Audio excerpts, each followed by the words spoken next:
Welcome back to 31 Days at the Beach. This is our day one bonus segment. Today I'm joined by Mr. Kevin McElreath every day for the next 7 days. I'm going to ask Kevin two questions, one about careers and one about the beach. Let's see what he has to say. So, Kevin, my friend, I'm going to ask you this first question about careers. What is the biggest mistake you see job seekers making today? The biggest mistake that job seekers make today,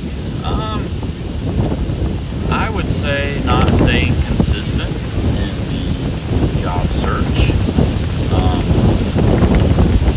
It's not like the days of old where you could just go apply for a job or,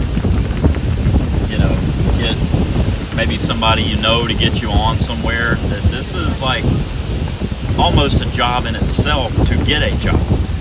So consistency would be probably, or a lack of consistency would probably be the biggest mistake. And another thing I would say is people also have to understand that they're competing with tons and tons of other people who want the same job. So the presentation of yourself is critical. So if you can ever get in front of that employer for the interview, you're going to have to really present yourself well. Absolutely. Agree with a lot of things that you said right there. And I've had the same issues, like applying for jobs. It's really a job within a job, except for the only difference is that you're putting double the amount of energy into it and you're not making any money off of it. Right, and a lot of these employers are asking for you to do an assignment at the interview. Yeah. I mean, things have really changed. Years ago, I had a guy interview me, and he asked me to type. He asked me to keyboard as he was speaking, and that was fine because you need to know if that employee can do office tasks. But nowadays, I mean, a lot of times they're asking you to write essays and come back from multiple rounds of interviews. And it's a lot, and so we have to almost question why they even do that to start with. That could be another episode, but you really have to jump through some flaming hoops in order to set yourself apart and land that role nowadays. Absolutely. All right, question number 2. This is going to be a beach question. What is your favorite thing about Cocoa Beach? My favorite thing about Cocoa Beach,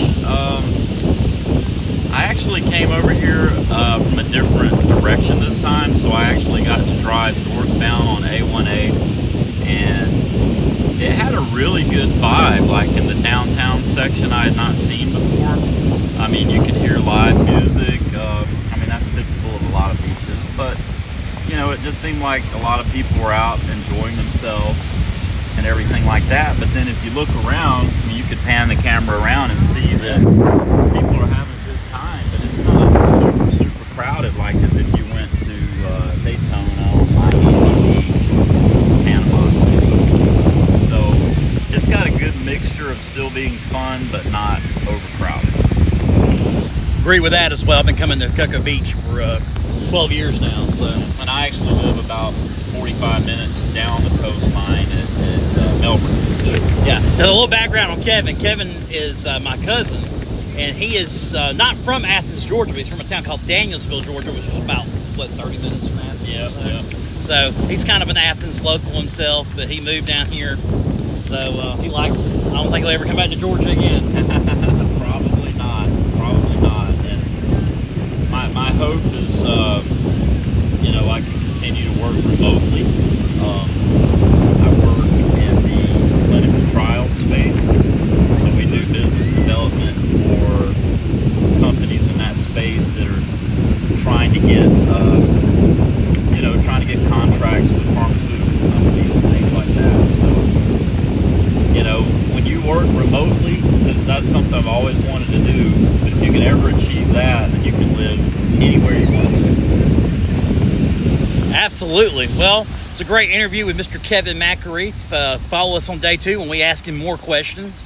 Once again, this has been Philip Todd Brooks from Athens, Georgia, and this has been the Job Search Reality Series and 31 Days at the Beach.